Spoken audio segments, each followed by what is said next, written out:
افراد جان دی او زه د لنډي کوتل د پیروخیل اوسېدونکی یم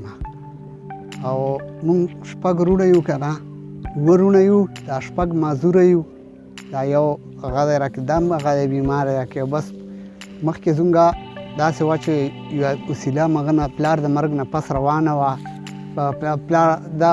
هغه هم روانه وسیله چې موږ له پلټیکلۍ هغه راکولې خپل مرایت یې میاشتې راکوله موږ ته هېڅ وسیله نشته چې موږ هغه وکړو موږ ګوره بله ورځ زما دا یو ورور راغی ما ته وایي چې ما ته خو ماشومان راوشړل اسکول نه وایي چې پیسونه راوړه میرا نام ساجد ہے اور میں لنڈی کوتل شینواری پیروخیل سے ہوں اور ہم 6 بھائی ہیں سارے آنکھوں سے معذور ہیں اب سارے مسئلہ یہ ایک نہیں ہے بچوں کا اسکول ہے بیماری ہے پیٹ پالنا ہے تو یہ سارے مسئلے ہم کو درپیش ہے سر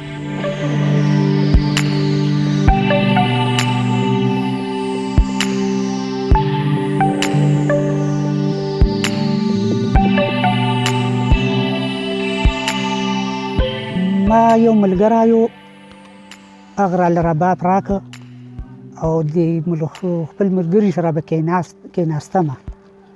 او زده کړه مې د هغه نه وکړه او بس دا وړو میپلو له به تلو 2 وروڼه نور هم را سره او بس دغه جنګیو منګیو له به تلو دلته جنګۍ غره له تلایلې او حجرې له تلایلې او بس دغو له به تلو په دغو باندې لږ ډېره ګزاره روانه وه بس بیا د حالاتو وجې بس دا شی خلکو راته وویل چې دا شی ښه نه دی او دا شی مه کړه ولې نه ټول مسلو سره مخ شو خامخا بس هېڅ ذریعه هم نشته دی بس او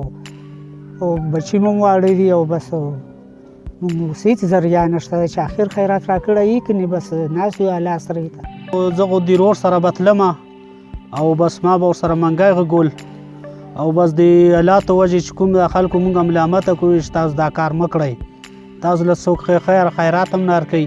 بس حالات هم خراب شو او به د ورور سره به جنګۍ او حجرو او دغو له تلو منګی به مو ورسره غږاوه دا شی اوس ختم که نو بس اوس د دستي آینده وخت کې بس یا رګو مړه هر سړي ده هغه هم راله راکړې او ویې چې مه کړئ دا کار او بس اوس هم درې کړی دا شام ختم کړی مونږ ډېر سوال داري یو بلو غټو کسانو ته وکړه چې یاره زموږ دا پاټ روپۍ هغه شوې ختم شوې دا پاټ ازم کېدو کې مونږ له بل پلو نه یې طرف نه فنډ ذریعت شی جوړ کړی تاسو غټ خلک یې زموږ اواز هېچا هم وانه اورېده زموږ تعلیم نشته دلته ګوره نه ګونګیان هغه شته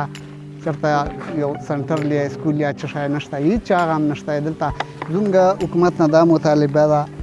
چې که مونږ له چېرته هغسې یوه ذریعه جوړه شوه لکه څنګه چې پلټیکلۍ راکوله او یو طرف نه یو فنډ نه مونږ دغسې یو میاشتې بهانه راکول کېده مونږ به ډېر ګزاره شي مونږ مخکې هم شوې ده